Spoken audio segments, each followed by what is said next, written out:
Hello, hello, hello, hello. Turn my volume. We are live. We are live. Welcome to Wednesday night tackle talk. Anybody in here? There's Mr. Justin Fish and Fetish. What's going on, my friend? L. Stan, Chunky Cats, Kentucky Cat Man, Mark Turner. What's going on, guys? Come on in the house, in the cabin. Back up at the Lula Road log cabin. Excuse my nappy head. It's a little windy out there this evening.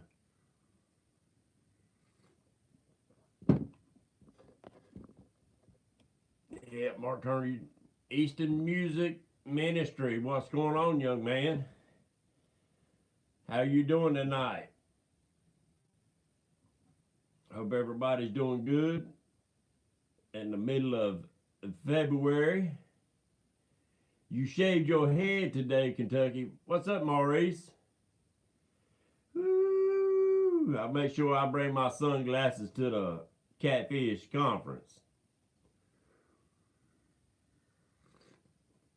I don't know, with all that ball on my top of my head, I got to keep a little bit of shade on there. There ain't much shade on it. But we are going to do a little tackle talk tonight. What's up, Richard Shook? Hadn't done it much tackle talk lately. Hadn't done much DIY lately. So I drug out some of my stuff. I figured I'm going to do a few things. Ready for the conference. Me too. Scotty Hill, what do you know, buddy?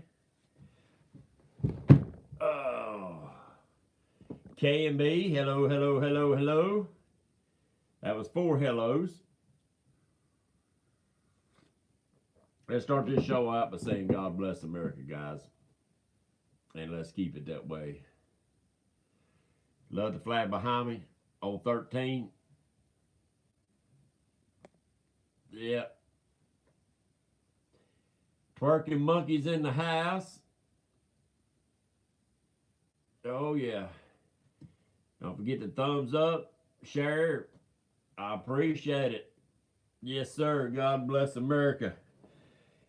And let's keep her that way. So I got a few shout outs I want to do tonight. I doubt Matthew. I think Matthew's done forgot about the show. He don't come in much no more. But Matthew Anthony, congratulations on your big 64-pounder you caught yesterday. That was a monster. Is Lena in the house? I didn't see her come in.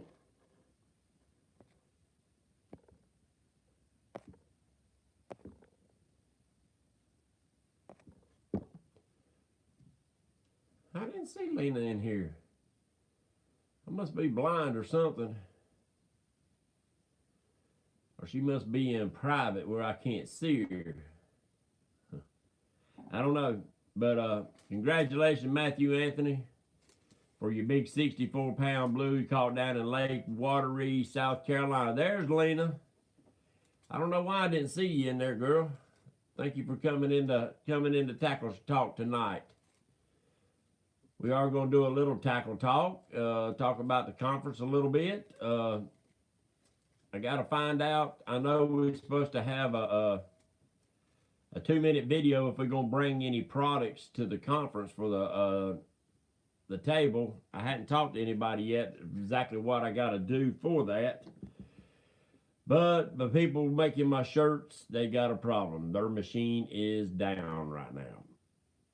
I don't know if my shirts will be able to be made. They're trying to find somebody else that can do my shirts for me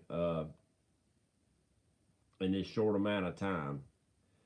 I plan on bringing about 10 or 12 shirts to the conference for giveaways.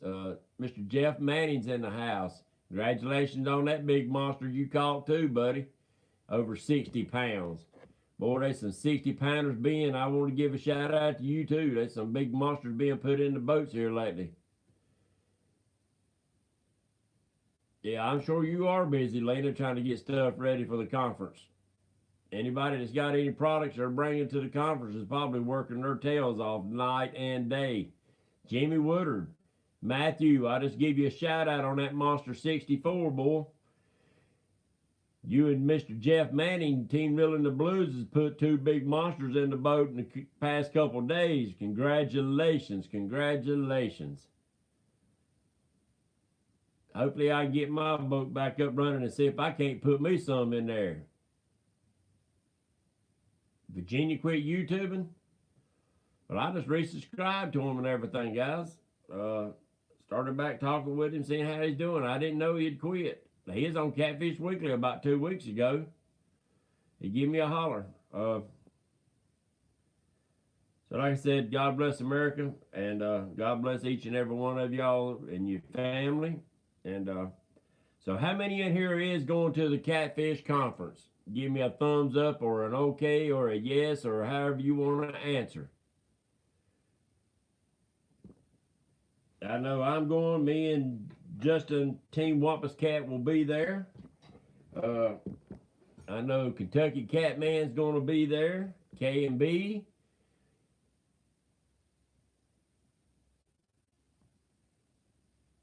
I think Chunky Cat, Justin Fish and Fetish is going to be there. Lena's going to be there.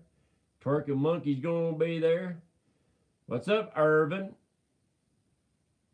Yep, K and B. A big gathering of YouTubers again. Too busy. Well, Jeff, I might try to do a little live feed from up there, and I know you'll see some videos and stuff like that. So we'll try to keep you informed and show you a little bit of everything. Catfish Therapy's in the house. Maurice is coming. See, there's a lot of new faces. I'm gonna get hands to shake too, buddy. That's I can't wait. I'm not looking forward to the 7.5, 8 hour trip, but I'm looking forward to being there and meeting all y'all again and checking everything else. Catfish Therapy, you gonna be there. Sweet. Sweet. So, that's what I was just wanting to ask, see how many people's going that's watching this. And this is your third conference. Well, this is going to be my first, guys. Playing in the snow right now, Irvin. You can have it. You can have it. New school. I think new school is going to be at the conference. Come on in the house, buddy. Time for you to get back on the water. I'm ready to see you put a 60 in the boat, too. There's been 2 60s put in there lately. Yeah, I'm Mr. Wyatt Life. That's another one right now before I get too far. Jake Wyatt Life. I entered one of his contests, and I did win it. And Jake, I want to say thank you. He had 3 things for me to choose from, and this is an arrowhead he actually found himself and framed it up in a little shadow box. Jake, I appreciate it. I appreciate the contest that you done, and I appreciate you letting me win this. I dang sure gonna put it with my collection of gold and other arrowheads and stuff that I have found. Thank you. That's nice. I like that little case it's in. But I wanted to give you a little shout out. I want to make sure of that. Love seeing him ride and that young and grow up. That's pretty cool. They out in the woods now where they love it. Mr. Catfish Weekly's in the house. What's going on, Lyle? I just seen you a few minutes ago on there live. Got 24 people in the house, or in the cabin tonight. Congratulations. Thank y'all, guys. Makes me feel good. Max Drag Fishing's in the house. Ooh, Irvin. All right, guys. I want to check off a few things. I had some questions about, I mentioned in one of my videos, George Cunningham. What's going on? Thank you for coming in tonight. That's Mr. Cunningham's, that's Trey Cunningham's daddy that's in here. I thank a lot of your son. I need to give him a holler. I hadn't talked to him in a while. I need to give him a holler. He helped me out a whole lot, and I appreciate that.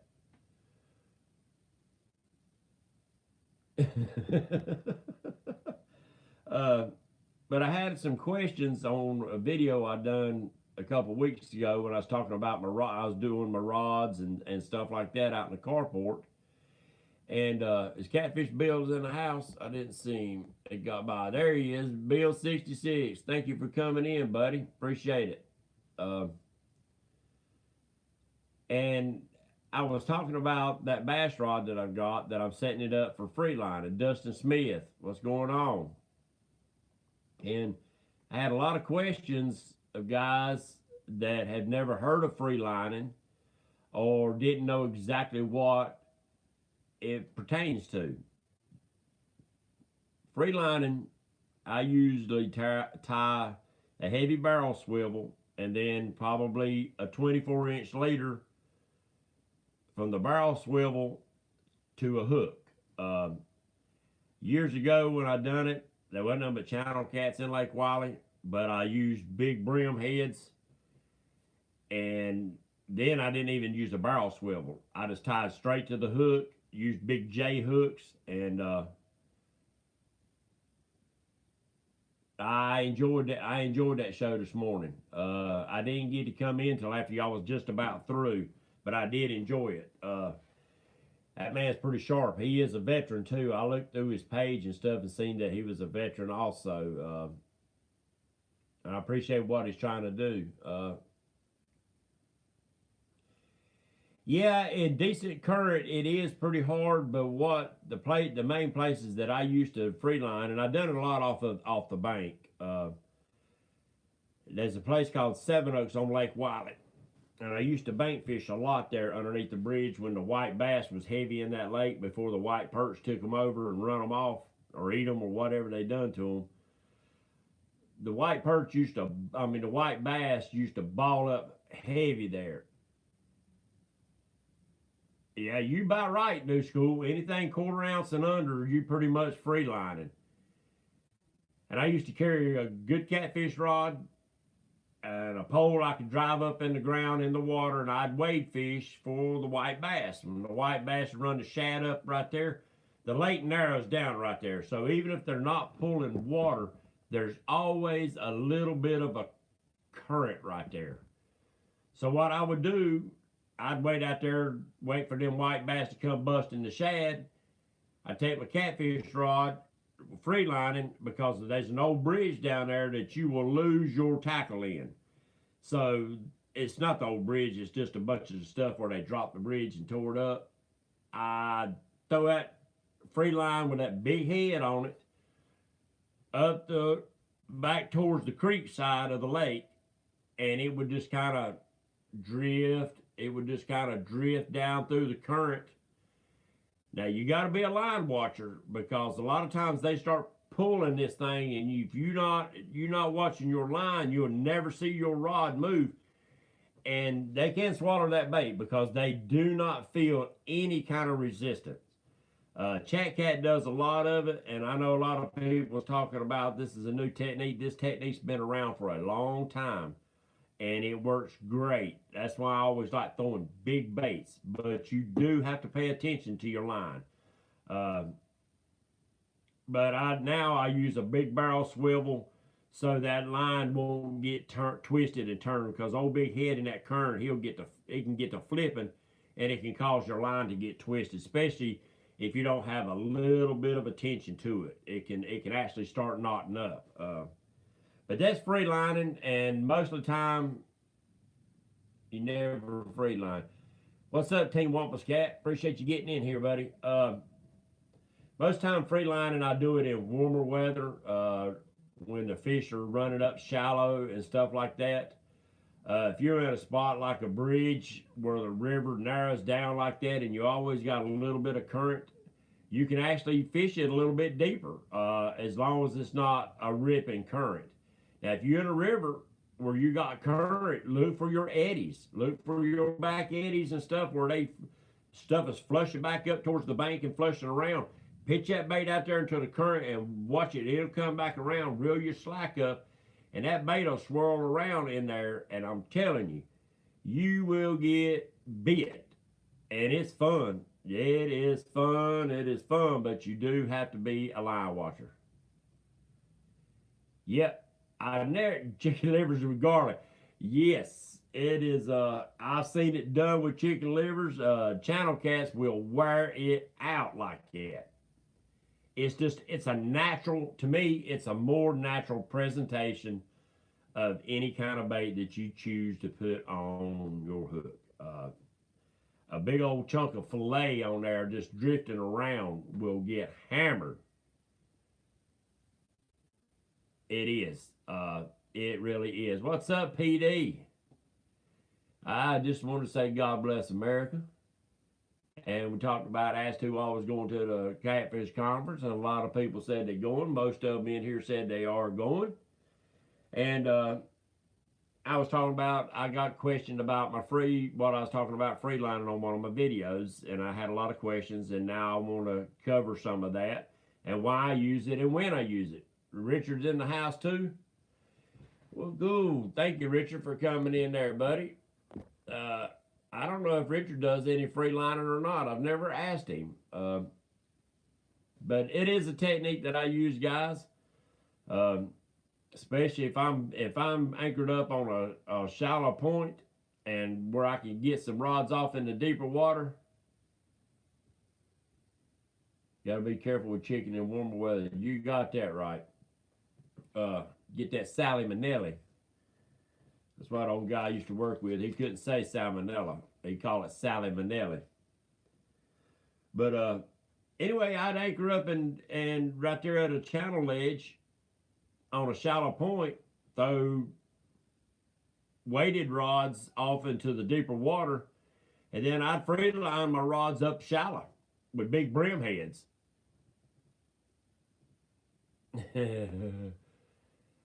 Guys, I'm trying to keep up with you conversations going on in here, but I'm trying to cover a few things too, because I wanted to do some tackle talk. I hadn't done much tackle talk lately, so I did want to try to cover some. But that's my free lining in warmer weather. Wyatt, Jake, I appreciate you coming in, buddy. Like I said, I appreciate that. I appreciate everything you do for the YouTube world. Well, I appreciate it greatly. Yeah, Matthew and Jeff done put 2 big hogs in the daggone boats within a week. One on Wiley and one on Watery. Now, I don't know if Jeff was in South Carolina or North Carolina on Lake Wiley. I don't have a clue. And he probably ain't going to give it up, guys.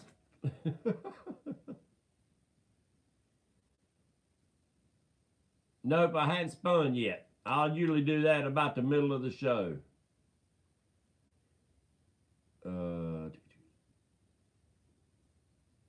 You felt a big fish at one time? Yeah, you had a big one on there.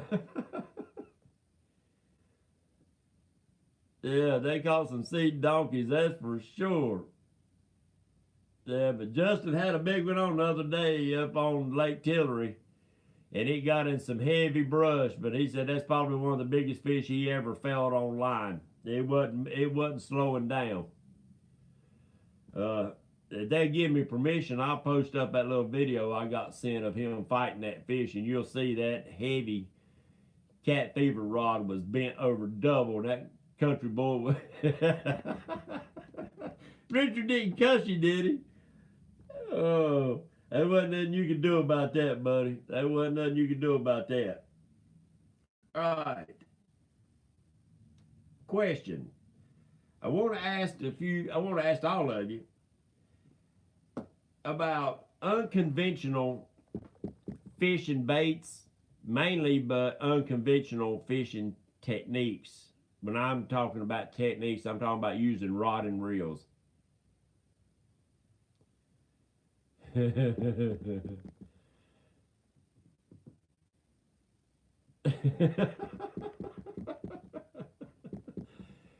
Richard's calm, cool, collective. He ain't gonna cuss nobody. He wouldn't do that.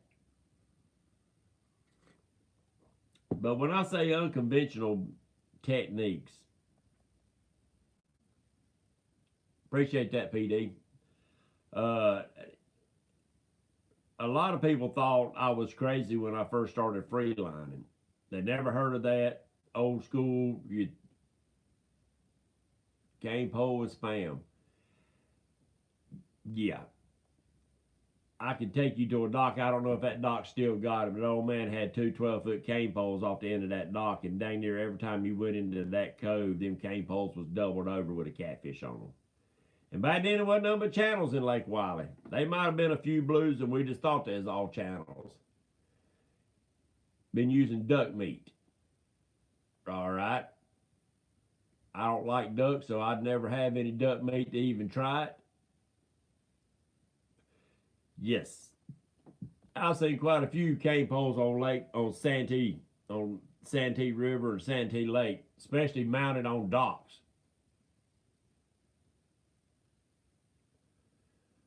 Oh, JC just went live. But when I say unconventional, I'm sure people laughed at when the demon dragons come out. Said, that ain't gonna work, that's a bass lure. And I'm sure when the Santee rig first come out, guys said, you can't do that. We Carolina rig and we put that on the bottom and that's where it's gotta be. Catfish feed off the bottom. But then when somebody started catching rabbit liver, I wouldn't doubt it. If it bleeds, they'll eat it. So when I say unconventional, somebody's come up with a technique, a trick that was probably laughed at the beginning, but now is actually catching fish like crazy. Just like you got the Kentucky rig, you got the Santee rig, you got all kind of different rigs out there for different techniques, for different reasons why they use them different techniques. Yeah, I want to catch that catfish and eat the whole rabbit. That's what I want. I want to go shark fishing for catfish. Isaac, what do you know?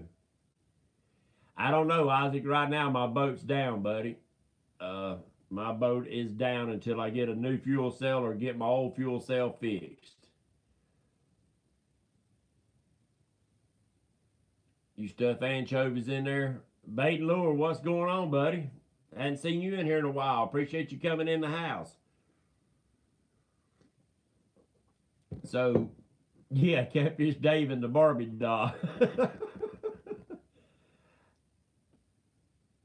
Mostly live and real big. Agreed, Jeff. I like them 1 pound baits if I can get them. If I can't get them, I'll pile the small baits up. I try to make my baits look as big as possible. And I see these, a lot of guys are talking about making these flapper fish. And they'll cut, say, a perch. So if this is a perch right here, and this is the head, they'll cut from the tail up, and then from the tail up on this side, and then they'll take that backbone out. And I thought, why? Why are you taking out the bloodiest part of that fish? That backbone it bleeds. It bleeds a lot. So, way I do it, and that's just my opinion, guys. I take and cut the tail off, and then I fillet from the head back and leave about maybe an inch, and I leave it on both sides. So when you chunk that bait out there, and if you in a little bit of a current, these flappers open up. And now you've got a big bait. Not just a piece of bait sitting back there flapping, but you got a whole big bait with a bloody backbone, spreading scent all in the water. And these flappers are just keeping it almost like it's alive in the water. That's my technique. Everybody's got different ways of doing different things. I've done that for years, especially when you get into a bunch of little small baits and you want a bigger presentation.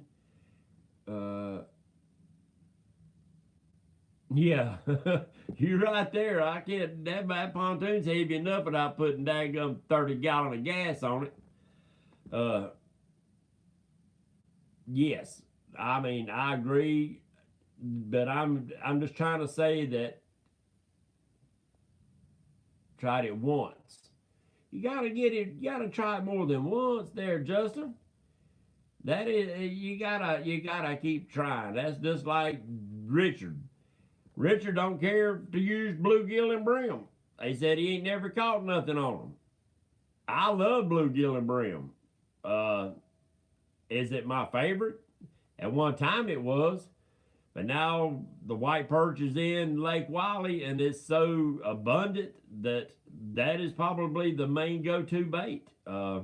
Is it the only bait? No, I prefer largemouth bass and spotted bass. That's my favorite bait. That's big baits, and it's a bloody bait, a lot of scent. Steve Douglas cuts the gut pockets out.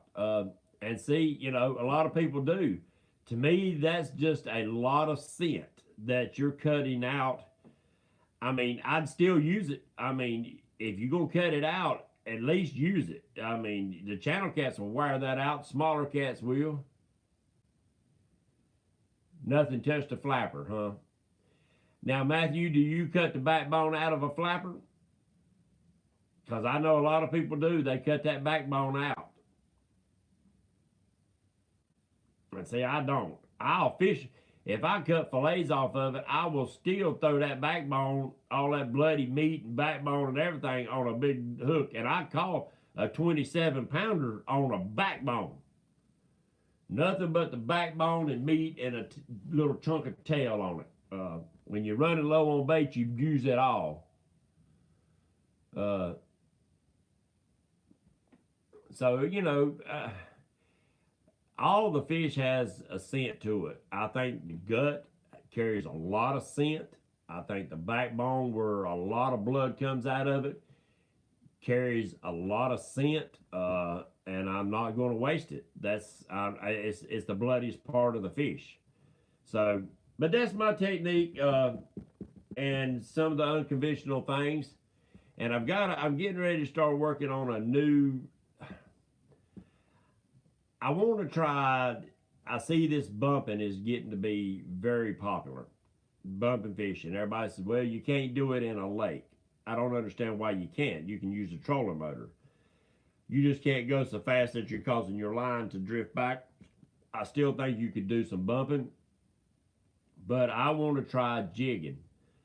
I want to find James Burt made some big jigs at one time. He said he's going to send me some. What's up, LNS?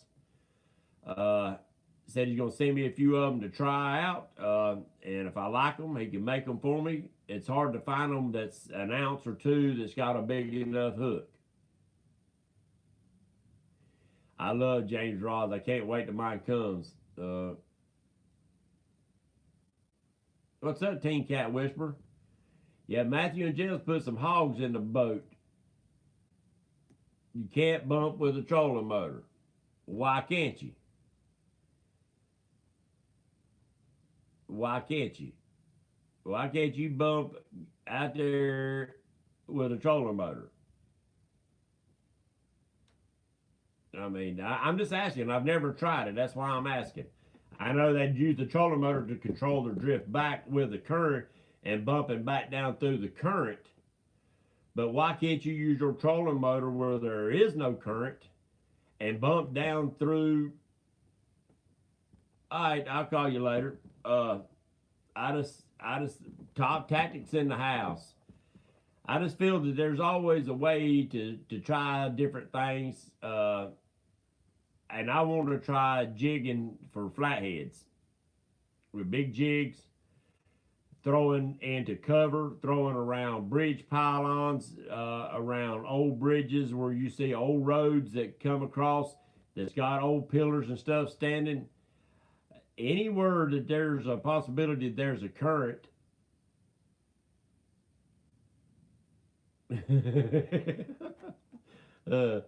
anywhere there's a possibility there's a current or a place for a fish to hide, I think that there's a possibility of a good flathead being laying up there, because I've caught a lot of old channel cats back then. I hate to keep bringing up channel cats, but I'm starting to see that there's a similarity to where channel cats are and flatheads.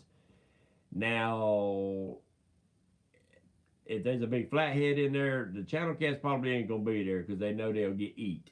But with that being said, I think a good bumping rod or a good pretty stiff rod. Billy, what's up, small guy from Swoogers? Oh, what's up, Billy? Thank you for coming in the house. Guys, that's a dude that I get my ice cream and stuff up there at Swoogers restaurant. He makes a heck of a Sunday for my wife and scooping some good ice cream. He's a good old boy. Appreciate you coming in with us tonight. We're talking a little bit of tackle talk. Control for flatheads with some homemade crankbaits. That's what I was talking about, PD. And I've got another idea, and I'm getting ready to work on building myself. And if anybody's ever done any bass fishing, you know what that is. Good old spinnerbait. Good old spinnerbaits. And all of them's always got some pretty good sized hooks on there. You catch a channel, you move. You're right, you're right, Jeff. I'm just talking about from where years ago when I fished Wiley and there wasn't nothing but channels in there, till now, I'm noticing that some of the techniques that we used back then, there's a little bit of a correlation to the way some of the guys are flathead fishing now. I think some of the same areas. Now, I'd soon catch that little channel and use him for bait. Because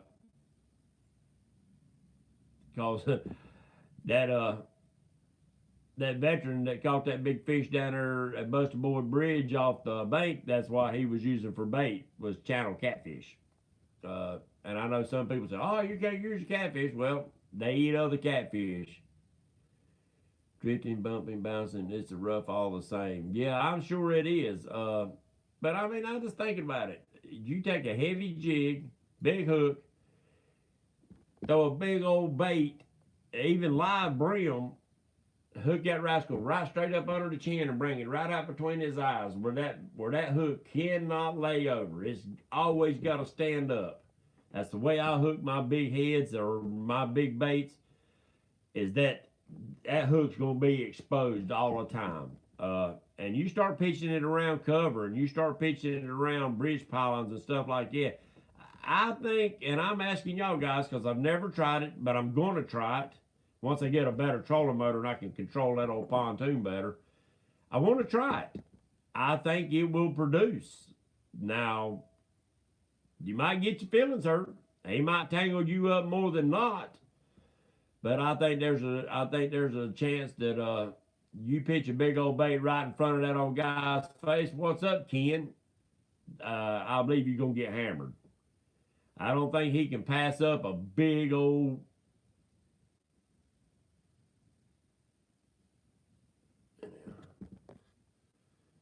I bet so, PD. That's what I'm saying. The right circumstances, you pitching good baits or you throwing it out there, then sometimes I think them unconventional techniques and unconventional baits will work good.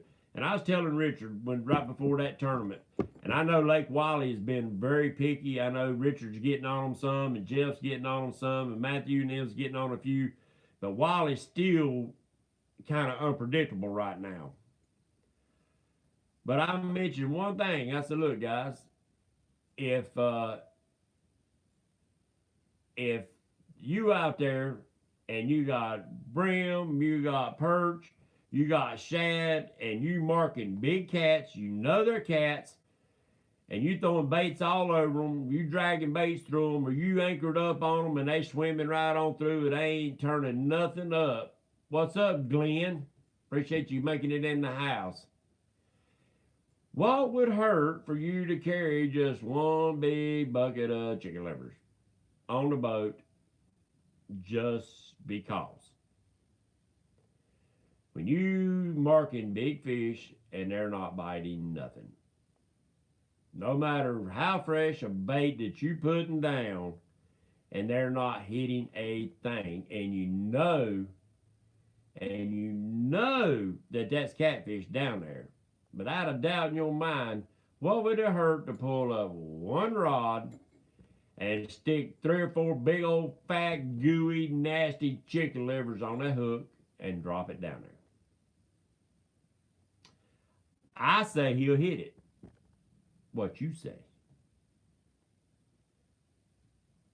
What do you say, Jeff? When they picky, Because Richard was telling me a couple weeks ago he fished a tournament and they chased the fish and finally got him to hit. You say no. You don't think a big blue would take a big gooey chicken liver when he ain't biting nothing else? What's up, Timothy?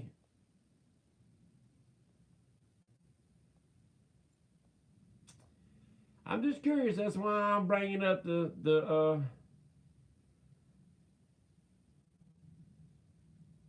I'm really surprised if you throw the chicken liver out on Lake Wally, you didn't get a hit. I'm really surprised at that. I've caught so many cotton picking fish off chicken livers. If he's hungry, he's gonna hit anything. I mean, I was just thinking, Jeff, why, they catch big daggum. They catch some big freaking striper on chicken livers. Big striper. So y'all can look that up on YouTube.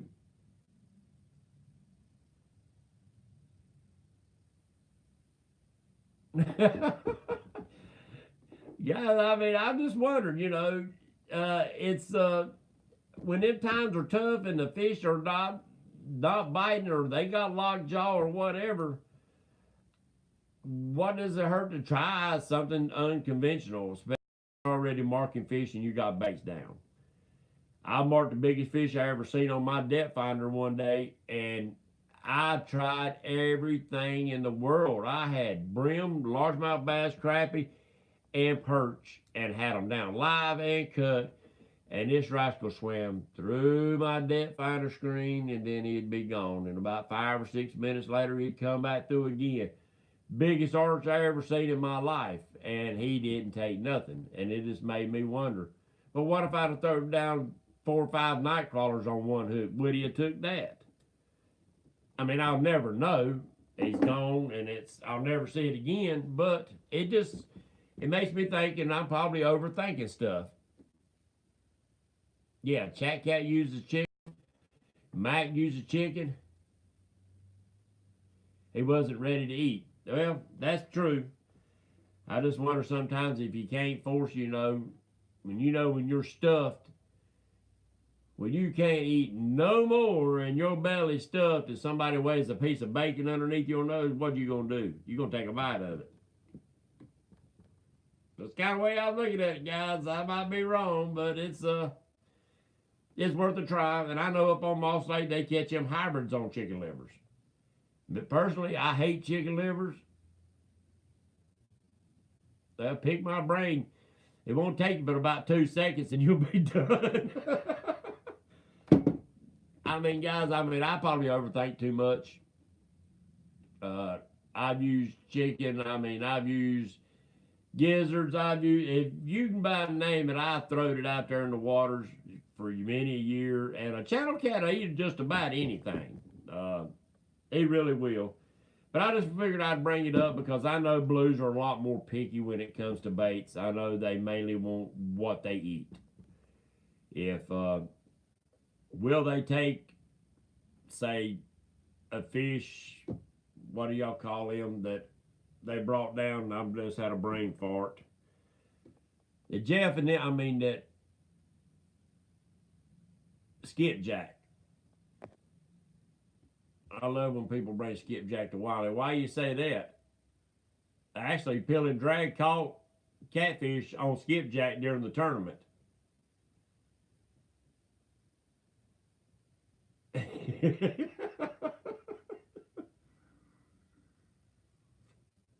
So you think that's my problem, is me using brim? Alright. We're going to see this summer, buddy, when I start putting them hog flatheads in the boat on them big old live brim about like that. Might as well pour gas on it.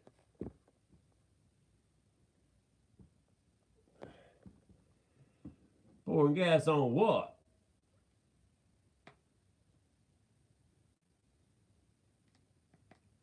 PD, I've tried warmouth out here. My pond back here behind the house has got some big old freaking warmouths. And last year I caught some big ones, and I couldn't get nothing to hit them things for nothing. But yeah, I mean, oh yeah, I agree, Jeff. They're not used to skipjack. Skipjack's not in the water. I agree 100% on using what they eat. I really do. I agree 100% on that.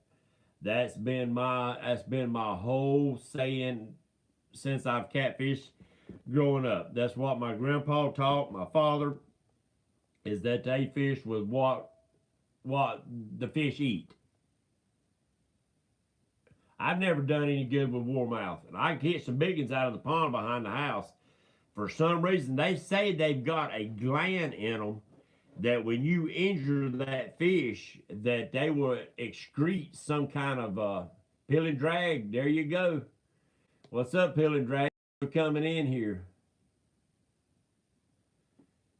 Oh, I get the money now. I hear you.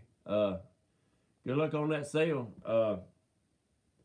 But yeah, I've always believed that saying, match the hatch. Uh, and you can't go wrong by doing that. I've always done it. Now, Jeff, I wasn't going to say that, but when the wild muscadines were dropping in the water, I've caught so many cotton picking channel cats off muscadines. It's them catfish bellies would be full of them.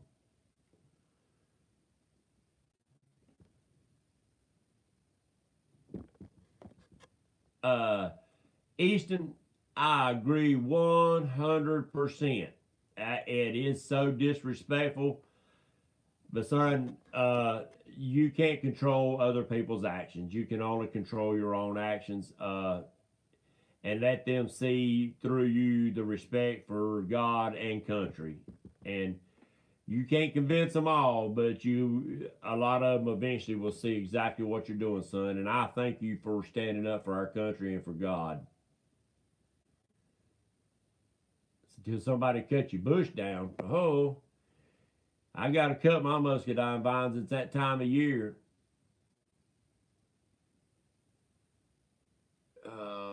See, I can't stand it. The things go away. What's that? Jeff never heard of it. Oh, you on break? Okay. Well, guys, that was some of the things I just wanted to bring up tonight. Was different techniques and stuff. With that being said, I got a couple little, I ain't gonna say secrets or whatever, but there's different techniques. New School taught me a trick, and I never thought about it. That when you're throwing,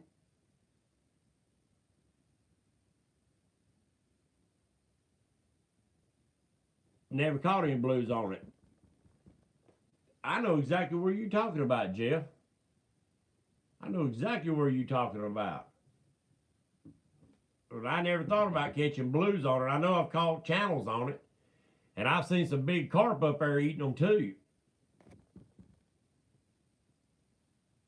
Yeah, muscadines, scuffadines, wild grapes, or whatever you want to call them. But I have caught channel cats where their belly was just bulging with muscadines dropping off in the water. Yep, buffalo. I've seen I've seen carp laying up there just they all sitting there waiting on the next one to fall in the water. Amazing. Used to down at the old Hungry Fisherman used to see a bunch of big old carp down there too. Yeah, it's a scuffadine, muscadine. It's I guess it might be a southern thing. I don't know, but you can find them wild. A lot of people grow them, and the domesticated, you can find some big ones. There's white and black. I have vines that's got both on there. Yep, hush puppies at the old Hungry Fisherman. You're exactly right, Jeff. My uncle used to take me down there, and he fished with them old Zebco 808s that come with 20-pound line. Never heard of it. And he he'd go in there and get order hush puppies and order French fries when that opened up. And I swear, he's had that 20-pound line. He's dead now, bless his soul. He was a veteran from World War II and Korea. He had sat down there in them daggum old Zebco 808s. I've seen them old plastic gears get ripped, slam out of them. They'd hit them hush puppies and be gone. And we'd laugh at him, but buddy, he sure loved it.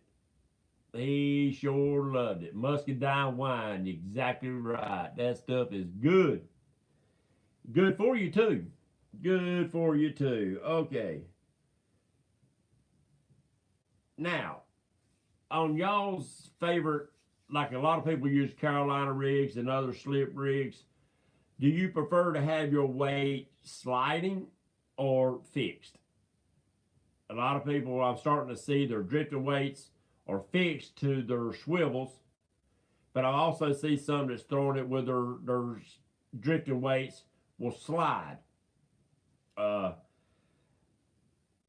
Me starting to use it, I would like to know what giveaway time. What time is it, guys? Woo, yeah, it's giveaway time. I'm sorry. I will be sorry. Hold up. I forgot to get my phone ready. Here we go. So, sliding for a Carolina rig. All right, let me talk this, and then I'll do a spin. All right.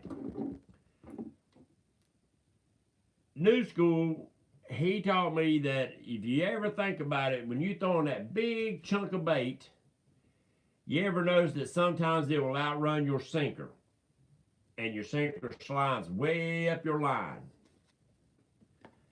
He said, put you a bobber stop and another, if you put a bobber stop and a bead on your line first, put your sinker or whatever you want to do on your line, and then you tie it onto your swivel.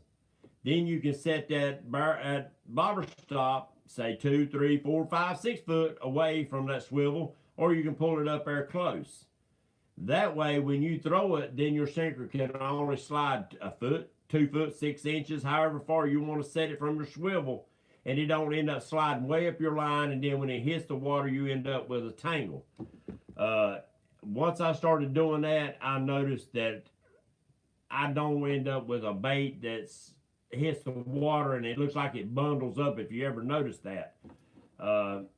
And your weight and your big chunk of bait don't end up outrunning your sinker so far. I like that technique. I started using it, and I figured I'd share it with y'all. All right, guys. Now I got all y'all's name in here, the best I can do. We'll fire this thing up, and everybody that's in chat, and we'll... Justin Fishing Fetish. Justin Fishing Fetish. All right, Justin. Congratulations, Mr. Fishing Fetish. On the random... Oh, no! Guys, as far as I know how to do it, guys. All right. Now, Justin. Right. Yeah, exactly right. And that's what I do, Richard. I do that. All right, guys. All right, Justin. Here we go.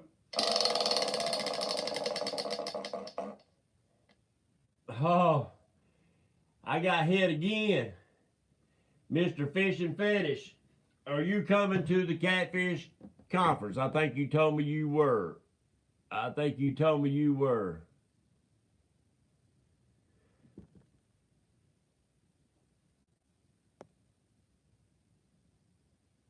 The thing is a setup. Richard, don't be talking junk about a setup. You know good well I don't play that game, buddy. I would never do that. Yes, you are. All right, Mr. Fishing Fetish. I will bring your product that you won tonight. What's up, Just a Tip? I want to bring your product with me to the Catfish Conference. Let me write down your name on the list.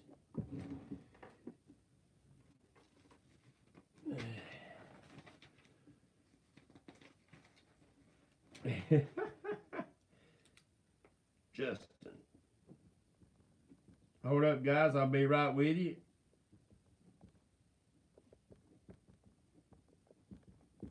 I got 2 products to carry to the conference now.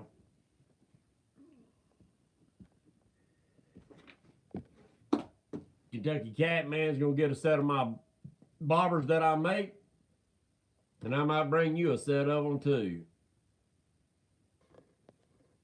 All right, what I miss?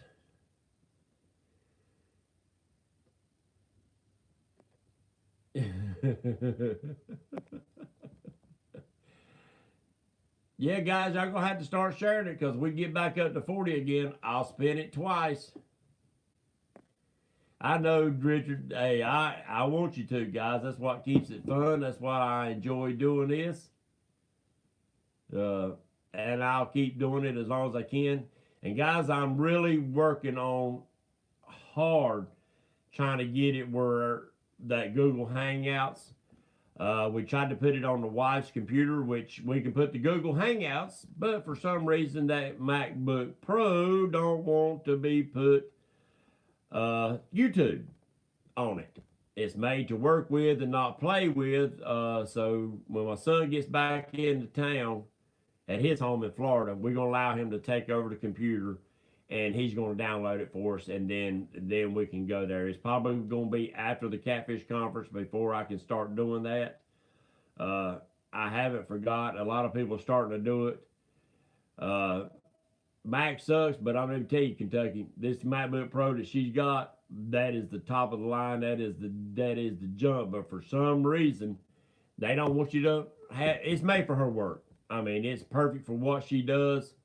She uses stamps.com and all these other stuff on there for her business, and it's a great product. So I'm not complaining about it at all. It just, we got to download some other stuff in order to do that. And yeah, guys, that I'm writing down names, but at the end of the month, yeah, we like Windows too. My son downloaded a version of Windows that she can run off of it. But at the end of the month, don't forget, guys, by next week, no, in 2 weeks, I'm going to need anybody that wants to give me a fishing report for end of the month fishing reports, please do so. He has to wear a helmet because he licks the windows. Is that what you're saying, Justin? So don't forget to send me your fishing reports from your home lakes, whether it's iced over or not. Please let me know so we can put that in the fishing report. And at the end of each month, Richard, thank you, Richard, has donated a tackle box of the tackle and stuff that he uses. He uses with the way he fishes. That is going to be, we're going to use it like a grand prize winner, winning each month. And after he does it, then, you know, I'm going to do it one month. I think my buddy Justin, he's wanting to do it. And whoever else might want to jump in on there. And on the grand prize, it don't have to be a handmade product. It can be, you know, like Richard's doing a small little tackle box with, you know, hooks, weights, sinkers, swivels, and all that. That's fine too if you want to do that. What's up, Cruiser Mac? So that's coming at the end of February. And also the fishing report. I know I'm going to have some good fishing reports from Watery, from Wiley, hopefully from K&B down there St. Clair, and, you know, Pill and Drag up there where he's fishing, and Kentucky where he's fishing. Guys, send it in so we'll have a good show of fishing reports so we can keep passing it on. But I need y'all to share this show so we can get the word out. Oh, Richard, you still ain't got your boat back? And I want to give another shout out. Mr. Burke is not in here with us. the Ohio River, all right? James Burke is donated 2 more rods.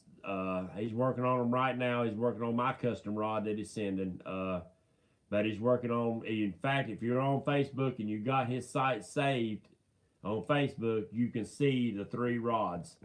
One of them is for sale. The other 2 are for the tournament. And he's working on mine right now also.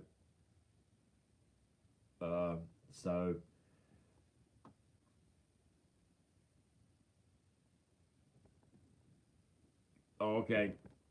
So I want to shout out, and if y'all guys, if you happen to be on his site looking at his rods or whatever, how about going in there and giving him a big thumbs up and a thank you for donating for the tournament this coming year.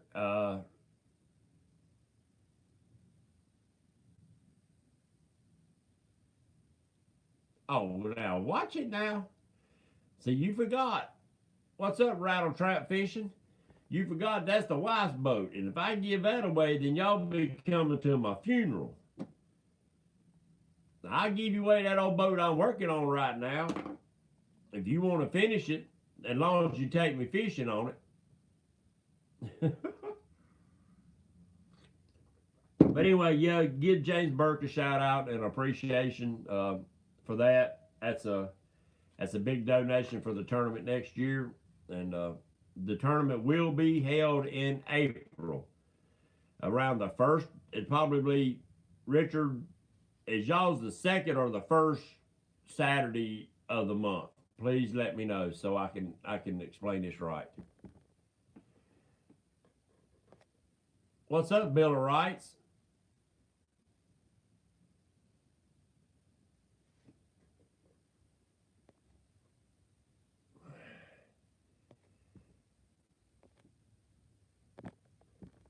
What are you arranging, Mr. Bill of Rights? Is Big Nasty just come in? Where there he is. Why am I not seeing him in here?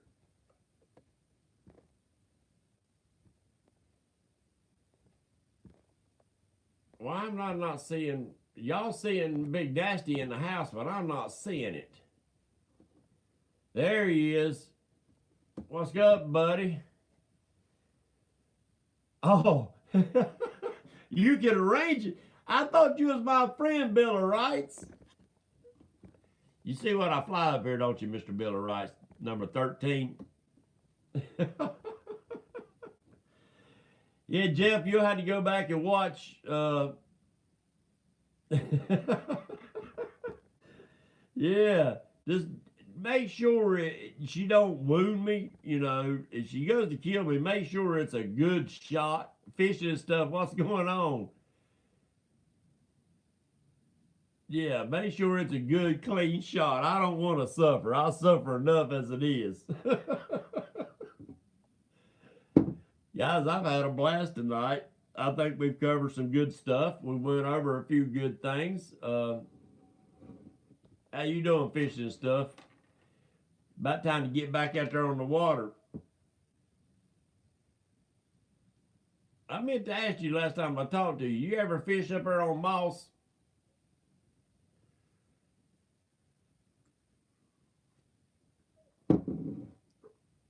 Yep. Okay. You ever caught any big cats out of that place? Sometimes. All right, guys. One last little tackle thing. I'll do right quick. When I first got back into this fishing, nope. I know there's some in there, and I seen all these drifting weights and everything. Everybody was making different techniques of making drifting weights and using shrink tubing. Is Mac in there? Oh, Cruiser Mac. I'm sorry. And I thought I was going to try to make me some myself. And I did, and I've lost probably dang near all of them. That's all right, Big Nasty. You'll get to go back and watch it. I know you will. Y'all seen them as seen on TV hoses? the stretch back hoses, you fill them up and they stretch out, and then when you get the pressure off, they suck back up. Well, none of them last. You leave water on them in the summer and they pop and whatever. Well, if you pull that little old cloth off the top of it, you got surgical tubing inside of it. It's stretchy and works pretty good. Well, I started making my drifting sinkers with this stuff. It's hollow, it's flexible. If a fish bumps it, it's going to feel kind of natural because it's spongy. And what I do, I call mine 223 drift sinkers.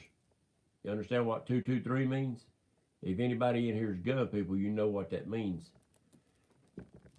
Put a couple of BBs in a 223, glue it up in the end of it.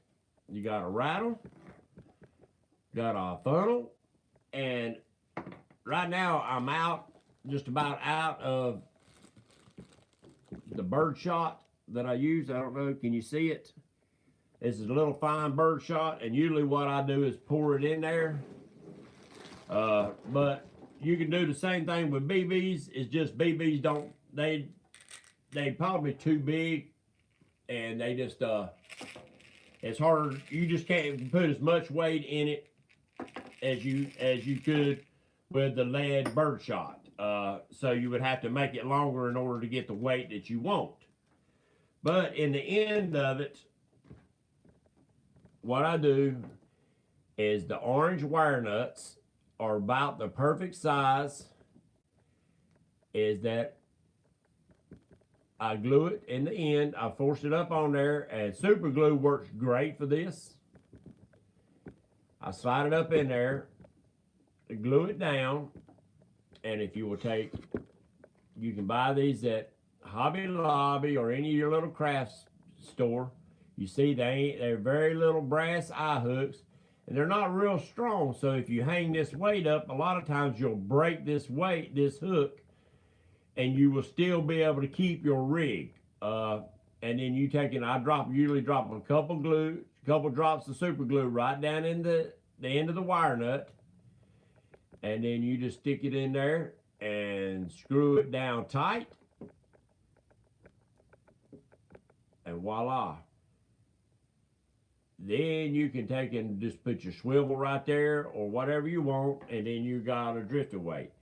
What I like to do on some of my longer ones is I put about 2 ounces in here, and then I'll leave the rest of it full of air. So this thing wants to ride through the bottom standing up, and then your rig will be coming off of here. It's about like Justin Fishing Fetish's drifting weights, except his down at the bottom. He's got that backer rod inside of it, and he's got the swivel up there. So it's basically the same idea, except I'm just using something that was free. Didn't cost me nothing. My mother-in-law buys these things about once a year. They'll sit out there in the sun, and then they pop. I just cut the end off where it pops, pull the insides out, and I got it. Plus, they make good tie downs. Make real good tie downs when you need something that holds on good and tight. Jeff, you have yourself a good night too, guy. I appreciate all the thumbs up. I appreciate everybody coming in tonight. I'm working on quite a few things myself there, Justin.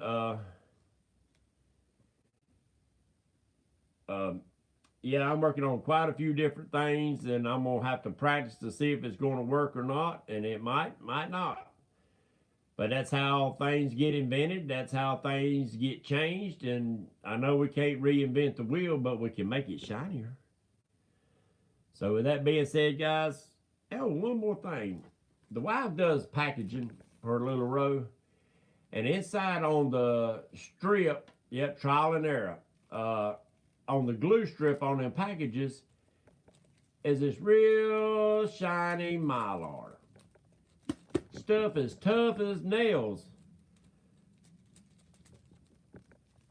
On your sabiki rigs, when all that stuff gets knocked off by them purchases, I know sabiki rigs are cheap, but if you put a piece of this out there on your boat and your tackle box or something like that, you might need that little extra shiny on there, and you can cut you some strips on it. You can just slide it over the hook. Just cut little long strips in it. You slide that over your hook. And that little flashing down there amongst them perch will drive them crazy. They will nail them little bitty hooks with that little shiny on there. So that's my tip of the night. Patriot's tip of the week. There you go, PD. And it's, you know, I got piles of this stuff. The wife, I told her, I said, don't throw them away. I'm keeping all of them. I got another thing that I'm thinking about, my cast net, of tying some around inside my cast net. So hopefully that the shad won't run away from it. They'll run to it where they think a bunch of them's already collecting. With that being said, guys, I appreciate you coming in the house. We've been on here 1 hour and 5 minutes. I've enjoyed it. We'll do it again next week. That'll be the Wednesday right before the Catfish Conference. I look forward to seeing most of you there. Can't wait to see you again. I enjoyed meeting you down here at the tournament. I hope the guys that's in here tonight that didn't make it to this year's tournament will make it to next year's tournament, because it will be bigger and it will be better. I will, Kentucky. I will give you a call. Yeah, it will be a lot bigger and a lot better next year. This year we had to get it under our belt and have fun doing it. I enjoyed it. With that being said, guys, God bless America. And God bless each and every one of your families. Don't forget, shake a veteran's hand, thank them, hug their neck. Let them feel that you appreciate everything they've done for this country and everything they've done for you. Because without our veterans, none of us would be catfishing right now. We'll be working for a king or a queen or whatever. So, guys and gals, I thank you for coming in the house. Just a Fishing Fetish. I will bring your prize to the Catfish Conference in a week and a half. Count down, guys. God bless you. And I'm out.